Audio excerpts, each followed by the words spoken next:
Hello, and welcome to another episode of Crash Course Dunlop Edition. Have you ever wondered what separates a psychologist and a psychopath? Or how do psychologists possibly resist dissecting the brain of everyone they study? The answer to those two things respectively is a 4-year degree and ethics. When psychologists decide to undertake a new study, they have to go to great lengths to keep their study ethical. This means that participants who agree to participate in their studies have to be protected to some degree.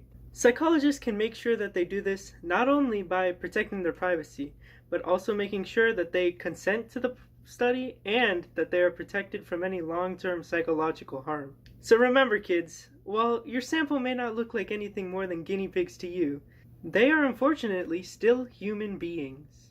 When we're trying to study the brain itself at the cognitive level of analysis, we run into a major issue.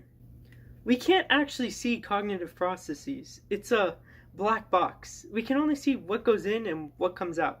This is why it can be quite difficult to use the cognitive level of analysis. We can only see observations about a person's thoughts. We can't actually see the thought process themselves. This is a bit unfortunate, as most all of psychology revolves around learning how the brain processes things. This leaves us with only a limited set of options to actually study cognitive processes, some of which may not be entirely ethical. Because of this, psychologists really have to make sure that they keep their studies ethical where they can, and only slightly bend the rules where they have to. A solid example of having to resort to somewhat unethical procedures is the study of Braun et al. Conducted in 2002.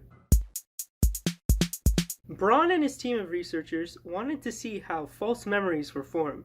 They decided to see if they could convince participants that certain events had happened by giving them false information. In the case of this study, they were going to alter their innocent childhoods by implanting these deceptive advertisements as false memories.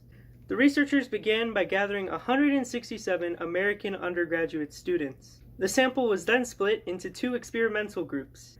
In the first group, they would be shown a video of a child shaking hands with Bugs Bunny, who, by the way, is not a Disney character, and it would be impossible for this child to shake hands with him at a Disney theme park.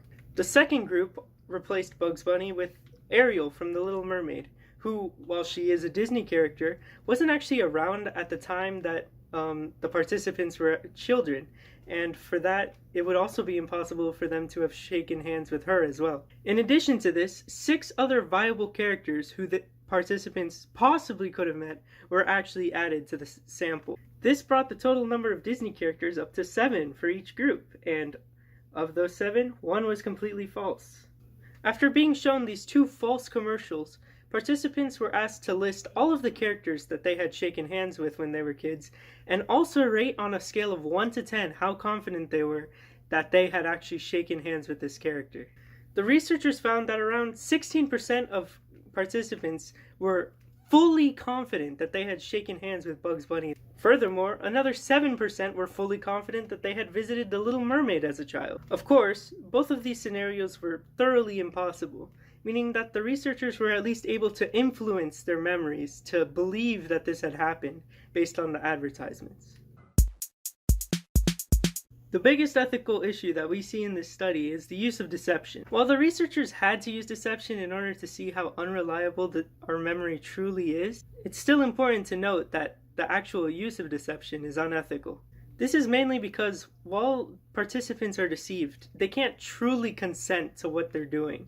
However, if the researchers didn't use deception and the participants actually knew that these scenarios were impossible, then they would not have gotten the results that they needed to get in order to investigate false memory. Furthermore, the actual act of altering the childhood memories of the participants themselves leans to the unethical side. They ended up manipulating the participants' personal memories, which, again, they couldn't exactly consent to because they didn't really fully understand what was going on. In general, while this study probably didn't actually harm anyone, it's still important to look at the unethical implications that it may have had.